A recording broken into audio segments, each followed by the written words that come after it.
சென்னை மயிலாப்பூர் சட்டமன்ற தொகுதியில் திமுக சார்பில் மீண்டும் களம் காணும் மயிலை வேலு தனது வேட்புமனுவை தாக்கல் செய்தார். மனு தாக்கலுக்கு பின் செய்தியாளர்களிடம் பேசிய அவர், கடந்த 5 ஆண்டுகளில் 5000 வீடுகளை கட்டி கொடுத்துள்ளேன் என்றும், மீதமுள்ள 5000 வீடுகளையும் கட்டி முடித்து குடிசையில்லா மயிலாப்பூர் என்ற இலக்கை எட்டுவேன் என்றும் உறுதியளித்தார்.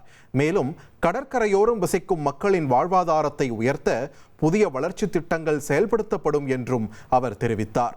மயிலாப்பூரில் போக்குவரத்து நெரிசலை குறைக்க தொடர்ந்து நடவடிக்கை எடுக்கப்படும் என்றும் அவர் கூறினார்.